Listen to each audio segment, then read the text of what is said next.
Chapter 19. The White Leech. I woke one morning from a profound sleep, with one of my hands very painful. The back of it was much swollen, and in the center of the swelling was a triangular wound, like the bite of a leech. As the day went on, the swelling subsided, and by the evening the hurt was all but healed. I searched the cave, turning over every stone of any size, but discovered nothing I could imagine capable of injuring me. Slowly the days passed, and still the body never moved, never opened its eyes. It could not be dead, for assuredly it manifested no sign of decay, and the air about it was quite pure. Moreover, I could imagine that the sharpest angles of the bones had begun to disappear, that the form was everywhere a little rounder, and the skin had less of the parchment look. If such change was indeed there, life must be there. The tide which had ebbed so far toward the infinite must have begun again to flow. Oh, joy to me, if the rising ripples of life's ocean were indeed burying under lovely shape the bones it had all but forsaken. 20 times a day I looked for evidence of progress, and 20 times a day I doubted, sometimes even despaired. But the moment I recalled the mental picture of her as I found her, hope revived. Several weeks had passed thus, when one night, after lying a long time awake, I rose, thinking to go out and breathe the cooler air, for, although from the running of the stream it was always fresh in the cave, the heat was not seldom a little oppressive. The moon outside was full, the air within shadowy clear, and naturally I cast a lingering look on my treasure ere I went. "Bliss eternal!" I cried aloud. "Do I see her eyes?"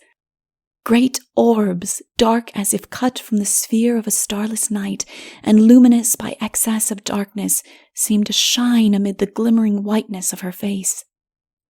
I stole nearer, my heart beating so that I feared the noise of it startling her. I bent over her. Alas, her eyelids were close shut. Hope and imagination had wrought mutual illusion.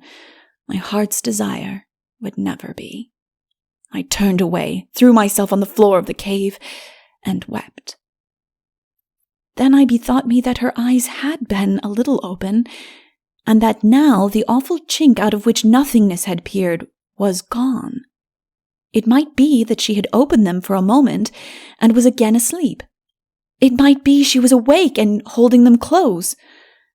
In either case, life, less or more, must have shut them. I was comforted, and fell fast asleep. That night, I was again bitten, and awoke with a burning thirst. In the morning, I searched yet more thoroughly, but again in vain. The wound was of the same character, and, as before, was nearly well by the evening. I concluded that some large creature of the leech kind came occasionally from the hot stream. But if blood be its object, I said to myself, so long as I am there, I need hardly fear for my treasure. That same morning, when, having peeled a grape as usual and taken away the seeds, I put it in her mouth, her lips made a slight movement of reception, and I knew she lived. My hope was now so much stronger that I began to think of some attire for her. She must be able to rise the moment she wished. I betook myself, therefore, to the forest to investigate what material it might afford, and had hardly begun to look when fibrous skeletons like those of the leaves of the prickly pear suggested themselves as fit for the purpose. I gathered a stock of them, laid them to dry in the sun, pulled apart the reticulated layers, and of these had soon begun to fashion 2 loose garments, one to hang from her waist, the other from her shoulders. With the stiletto point of an aloe leaf and various filaments, I sewed together 3 thicknesses of the tissue. During the week that followed, there was no farther sign except that she more evidently took the grapes. But indeed all the signs became surer. Plainly she was growing plumper, and her skin fairer. Still she did not open her eyes, and the horrid fear would at times invade me that her growth was of some hideous fungoid nature, the few grapes being nowise sufficient to account for it. Again I was bitten, and now the thing, whatever it was, began to pay me regular visits at intervals of 3 days. It now generally bit me in the neck or the arm, invariably with but one bite, always while I slept, and never, even when I slept, in the daytime. Hour after hour would I lie awake on the watch, but never heard it coming or saw sign of its approach. Neither, I believe, did I ever feel it bite me. At length I became so hopeless of catching it that I no longer troubled myself either to look for it by day or lie in wait for it at night. I knew from my growing weakness that I was losing blood at a dangerous rate, but I cared little for that. Inside of my eyes, death was yielding to life. A soul was gathering strength to save me from loneliness. We would go away together, and I should speedily recover. The garments were at length finished, and contemplating my handiwork with no small satisfaction, I proceeded to mat layers of the fiber into sandals. One night I woke suddenly, breathless and faint, and longing after air, and had risen to crawl from the cave when a slight rustle in the leaves of the couch set me listening motionless. "I caught the vile thing," said a feeble voice in my mother tongue. "I caught it in the very act." She was alive! She spoke! I dared not yield to my transport lest I should terrify her. "What creature?" I breathed rather than said. "The creature," she answered, "that was biting you." "What was it?" "A great white leech." "How big?" I pursued, forcing myself to be calm. "Not far from 6 feet long, I should think," she answered. "You have saved my life, perhaps. But how could you touch the horrid thing? How brave of you!" I cried. "I did," was all her answer, and I thought she shuddered. "Where is it? What could you do with such a monster?" "I threw it in the river." "Then it will come again, I fear." "I do not think I could have killed it, even had I known how. I heard you moaning, and I got up to see what disturbed you, saw the frightful thing at your neck, and pulled it away. But I could not hold it, and was hardly able to throw it from me. I only heard it splash in the water." "We'll kill it next time," I said, but with that I turned faint, sought the open air, but fell. When I came to myself, the sun was up.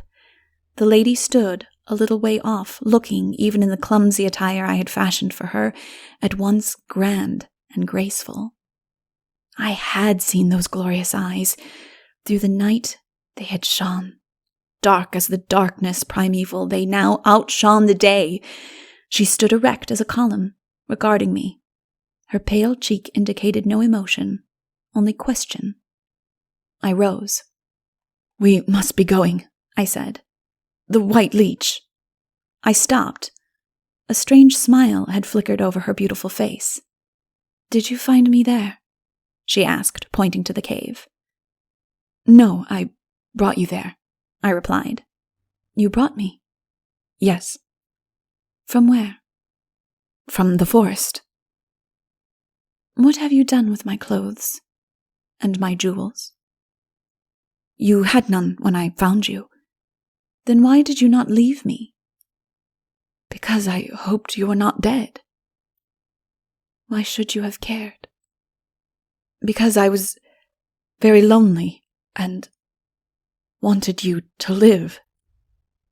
"You would have kept me enchanted for my beauty," she said with proud scorn.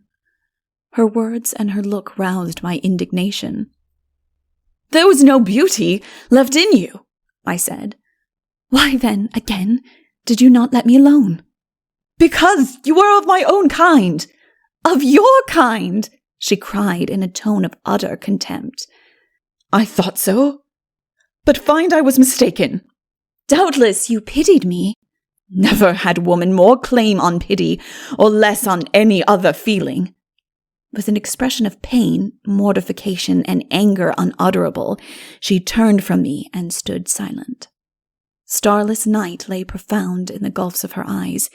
Hate of him who brought it back had slain their splendor. The light of life was gone from them. "Had you failed to rouse me, What would you have done? She asked suddenly without moving. I would have buried it. It? What? You would have buried this? She exclaimed, flashing round upon me in a white fury, her arms thrown out and her eyes darting forks of cold lightning. Nay, that I saw not. That weary weeks of watching and tending have brought back to you, I answered, for with such a woman I must be plain. Had I seen the smallest sign of decay, I would at once have buried you. Dog of a fool, she cried. I was but in a trance. Samuel, what a fate! Go and fetch the she-savage from whom you borrowed this hideous disguise. I made it for you. It is hideous, but I did my best. She drew herself up to her tall height. How long have I been insensible? She demanded. A woman could not have made that dress in a day. Not in 20 days, I rejoined. Hardly in 30. Ha! How long do you pretend I've lain unconscious? Answer me at once.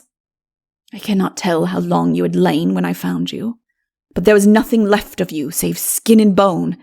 That is more than 3 months ago. Your hair was beautiful. Nothing else. I have done for it what I could. My poor hair, she said, and brought a great armful of it round from behind her. It will be more than a 3 months' care to bring you to life again. I suppose I must thank you, although I cannot say I am grateful. There is no need, madam. I would have done the same for any woman. Yes, or for any man either. How is it my hair is not tangled? She said, fondling it. It always drifted in the current. How? What do you mean? I could not have brought you to life but by bathing you in the hot river every morning. She gave a shudder of disgust and stood for a while with her gaze fixed on the hurrying water. Then she turned to me.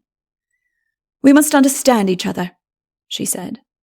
You have done me the 2 worst of wrongs, compelled me to live, and put me to shame. Neither of them can I pardon.